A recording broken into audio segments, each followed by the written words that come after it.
So we're going to kick off today with our industry deep dives, covering 3 amazing fireside chats with industry leaders, covering financial services, retail, and the software as a service industry. So we're going to dig into what's disrupting, what's innovating in those industries. So let's dive into what's front of mind for those in financial services and explore how technology and innovation are creating opportunities and disruption. And with that, I'd like to introduce Francis Burnett, Platform Tribe Lead for Customer Channels at ASB. So Francis, welcome, and maybe you would share a little bit around your background and experience. Tēnā koutou katoa. Yeah, so my background is quite varied. I love technology. I love what technology can do for our customers. And to be honest, if you abstract it out, it's actually all pretty much the same thing. And it doesn't really matter which industry it's in. Yeah, fantastic. Thank you. Francis, I'd maybe like to start in terms of something that I guess is key in the financial services and banking industry, which is compliance and regulatory pressures, right? It's something that's there.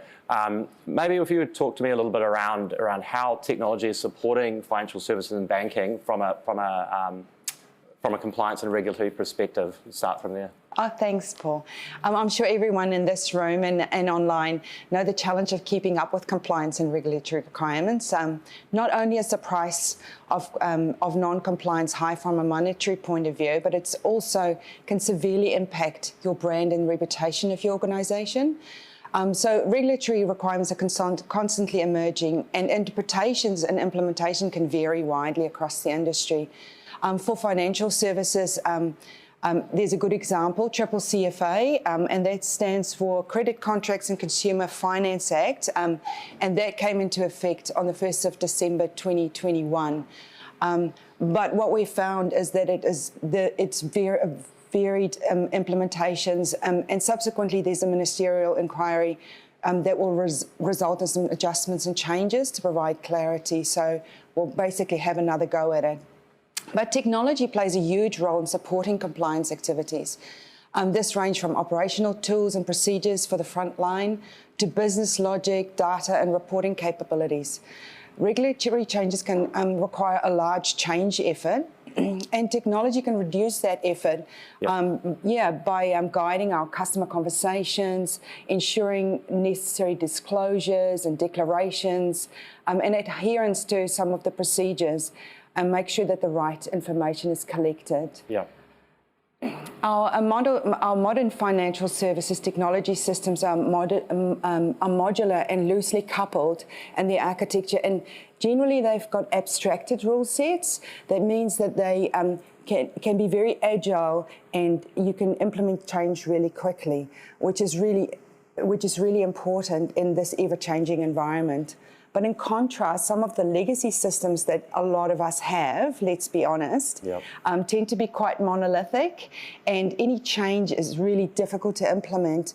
And it's got 2 types of costs. It's got that opportunity cost, so where you have to divert resources to comply and actually not getting any additional benefit for your customers or for your business. But there's also the other costs, which sometimes a lot more hidden, and that's around some of these older systems can be quite fragile, and making any changes in those have a lot of risk inside them. System outages and all those kind of things, which can be really hard to predict. Yeah, I think that impact of legacy systems is critical in terms of that balance with customer and how you deal with that. So I think that's what you've touched on there is really, really key from that perspective. So I guess moving on to sort of the next topic I want to talk about, and it's quite common in a number of industries to look at parallel industries or what other industries are doing. Be keen to get your view in terms of from a banking perspective and financial services. What have you sort of learned from other industries, or what have you sort of seen out there in terms of what's been learned? Oh, great question. I actually believe that innovation is a mindset, it's a culture.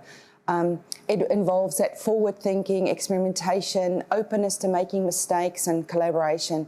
And that can sometimes be hard to reconcile with especially traditional financial organisations. They've got entrenched business models, they've got a high aversion to risk, and they've got compliance requirements that can be quite overwhelming. But more than ever before, I think being future ready relies on good intel. So it's really about making those investments in your data and analytics so that you can create these insights across your business, so that you can democratize your innovation across the business as well. So, and like I said, the main thing is that culture of being a little bit more brave, being a little bit more open to failing and testing and learning. But a key enabler for innovation is having agility in your tech capabilities. So like I just talked about some of the legacy systems before, any change takes a long time. So if you've got a system that is quite agile and can help you change and learn really quickly, and that's the kind of that's the kind of thing you want. You want it to go faster. The other side of innovation is, of course, not just on the customer side of things, but making the boat go faster. Yeah. Operational efficiency can put capacity back and resources back into your business that you can then pivot to your customers and to customer propositions. Digital self-service can definitely lower the cost of service in the organization and providing more choice and autonomy for your customers. Other innovations such as machine learning and AI, we've seen wonderful success with that in fraud detection. Yep. And anti-money laundering. So that is stuff that used to be done manually before. So those are all things that build higher trust with our customers, but also lowers our cost of operation. Yeah. So, Francis, in terms of other, again, looking at other industries, what about from a technology perspective and technology opportunities that have been brought forward? Yeah, I mean, there's so many, ever so many. On the customer side, there are things like wearables, biometric authentication, which I'm sure our retail people will talk about, Internet of Things. But then there's also the connecting channels, voice, digital, messaging, email, audio-visual, and it's all about having a contextualized and a coherent conversation with our customers. So that, I know there's lots of ways that they explain that multi-channel, omni-channel, right channel, all of that. I think the labels are less important. It's more about meeting the customer where they are in their journey. There's also things like partnerships that can create opportunities for not just financial industries, that's what we're seeing in other industries. And then what that allows you to do is to scale quickly, and you don't have to build everything yourself, but you can actually leverage your partners to provide that capability and then direct your resources to things that need your internal resources more. Yeah. And also major tech companies and startups are beginning to test the parameters of the metaverse. And it's a little bit of an unknown, a little bit of a black box of what that will actually, how it will manifest itself, especially in financial services.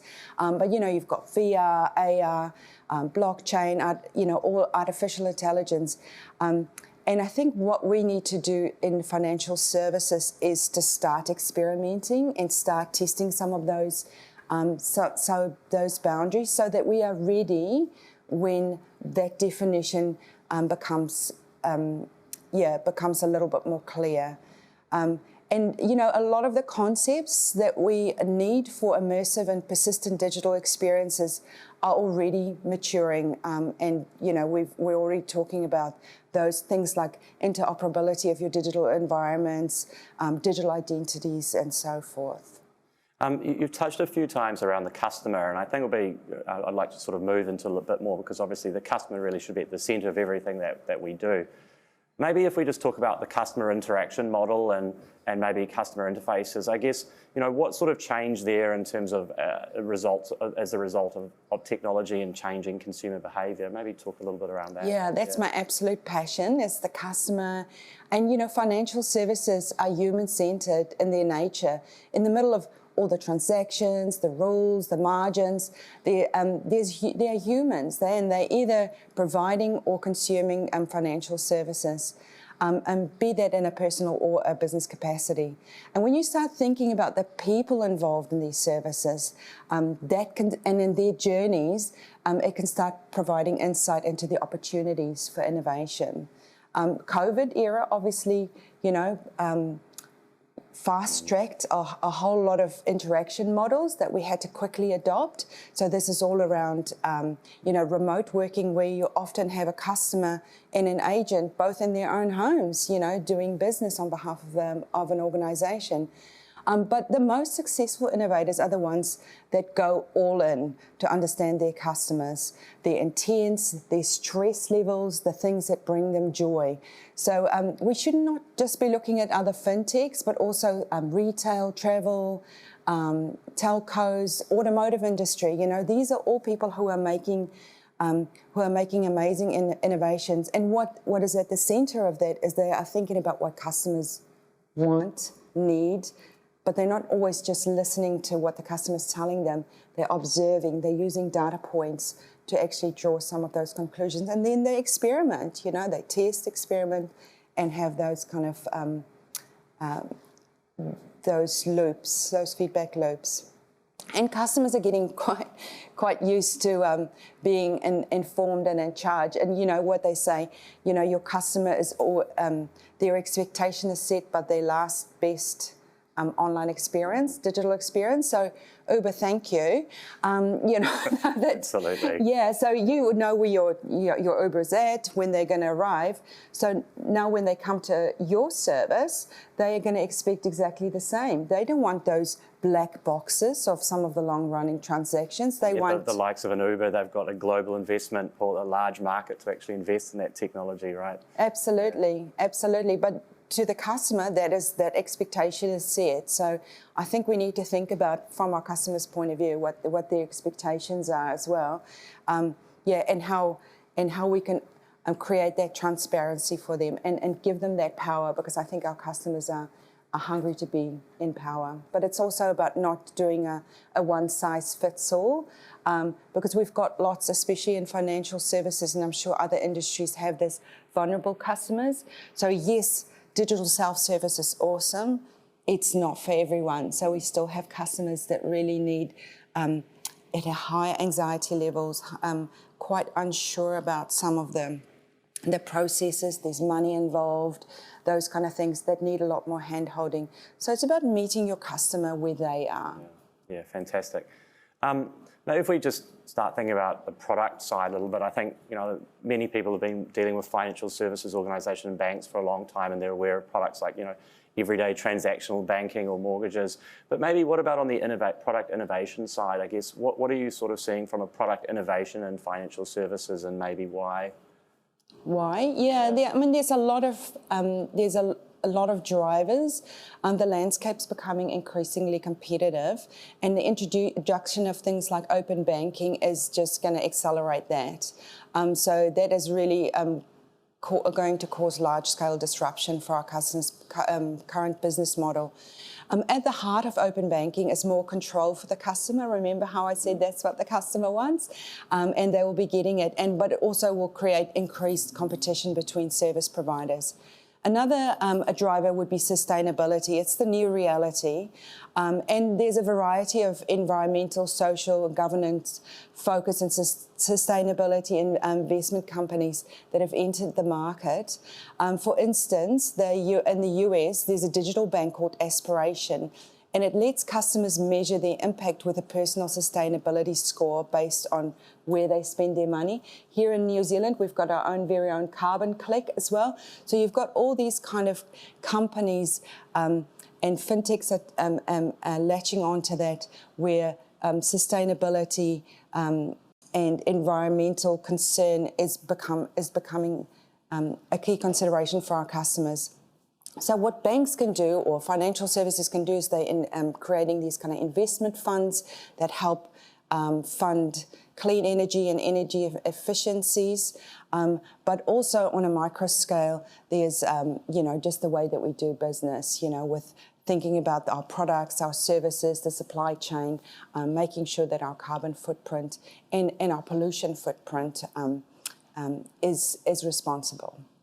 Other things that I can see is low-code, no-code platforms. These are definitely, especially in financial services, it's one of those things that give you that agility that you need. We are seeing an exponential increase in the deployment of those across the industry at the moment. And it democratizes development, but for any of my colleagues who've been around for a while like me, it does hark back to the old SQL and VB days, So I guess what we need to make sure is, yes, we can democratize these things and get functions and capabilities out to our customers really quickly, but we do need to make sure that we've got proper governance around it so we don't end up with a sprawling estate that's hard to manage. Absolutely. Absolutely. So I guess maybe just looking out to the future a little bit. Just did that. So Frances, I really want to thank you. Thank you for sharing that insight. Fantastic, and we really appreciate you joining us at ClearPoint Unlock. Thank you. Thanks, Paul. Thank you.